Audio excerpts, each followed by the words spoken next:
Namaste everyone and Namo Himalaya. Welcome to another video of Yoga for Manifestation.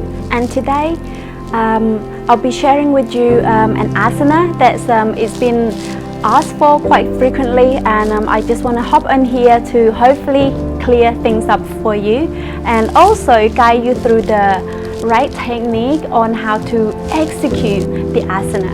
So without further ado, let's get started. So the asanas that I will be sharing with you today is Cobra pose, and which is Bhujangasana, and upward facing dog, that is Urdhva Mukha Svanasana. The key fundamentals are actually the palm placement when you push the floor away to transition from Cobra pose into upward facing dog.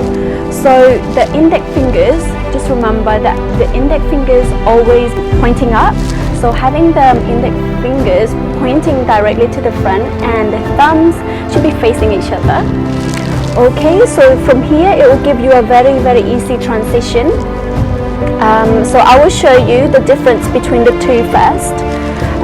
So with the Cobra pose, the palms will be to your thighs, to the side of your chest, and the elbows tucked in, the top of the feet pressing the mat, the knees on the floor against the mat, and the thighs will be on the floor too.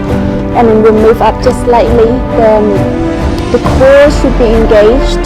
This will help to protect the lower back. And then now you're going to lift up the chest, lift, and the chest should be lifted, and then the head slightly tilting, and look, you take your gaze to the front and slightly up. Okay, so this is Cobra pose, and then from here you're going to move to upward facing dog, which is slightly higher, and the elbow should be straight, the shoulders over the palms, and so that your chest would be forward, and then the top of the feet is pressing hard against the mat, and the knees actually lifted. So you'll find that if you engage the lift of the kneecaps, that will actually engage the thighs. So the thighs should be lifted. Engage the core.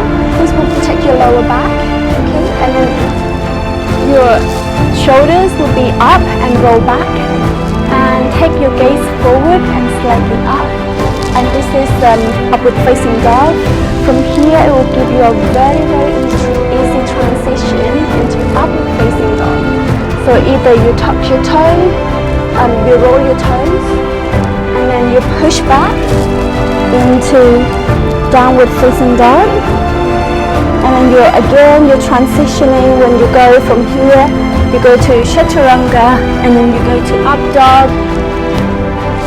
Okay, which is exactly the same. The top of the feet pressing against the mat. Push the floor away with your palms, and then from here you transition into down dog.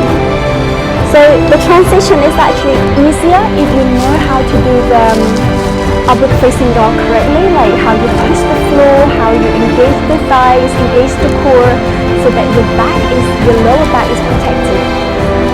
Alright everyone, thank you so much for watching and for tuning in. We'll be coming back next week for another asana, another tips and tricks on how to execute them correctly. For now, thank you so much for tuning in, and Namaste and Namo Himalaya.